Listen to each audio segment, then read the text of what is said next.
அம்மா நைட் எல்லாம் நெஞ்சு வலிக்குதுன்னு சொல்லி ஒரு பெரிய ஆர்ப்பாட்டத்தை பண்ணி ஹாஸ்பிட்டலுக்கும் வரமாட்டேன்னு சொல்ற. நெஞ்சு வலினா கண்டிப்பா ஹாஸ்பிட்டல்ல போய் பாக்கணும்.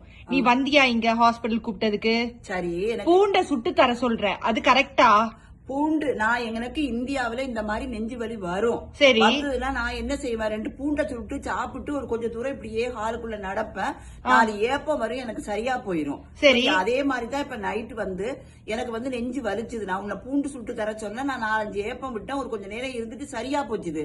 அதுக்காக ஹாஸ்பிட்டல் கூப்பிட்டு என்ன அங்க ஒரு 5000 ரூபாய் செலவாகிறத இங்க ஒரு 20,000 ரூபாய் செலவு பண்ண வைக்கிறியா? அம்மா இங்க பாரு, நீ பேசுறதெல்லாம் ரொம்ப நியாயமே இல்லாத பேச்சு.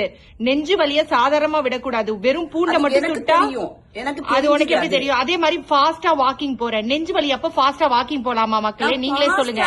வாக்கிங் இல்ல, அப்புறம் எனக்கு நெஞ்சு வலின்னா எனக்கு கூடுதலா தெரியும். நெஞ்சு வலி இல்லன்னா 2 ஏப்பம் வரும், அதனால எனக்கு சரியா கிடையாது. நெஞ்சு வலினா ஹாஸ்பிட்டலுக்கு போகணும், அவ்வளவுதான்.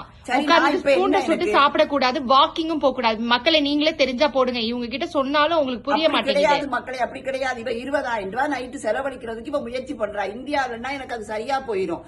சரி விடுமா, உங்ககிட்ட எல்லாம் மனுஷங்க பேச முடியாதுமா. நீ ஆனா இந்த மாதிரி கேர்லெஸ்ஸா இருக்கிறது உனக்கு நல்லது கிடையாது, அவ்வளவுதான். காசு இருக்குன்னா சரி, நீ போய் வந்து செலவு பண்ணு. சரிமா.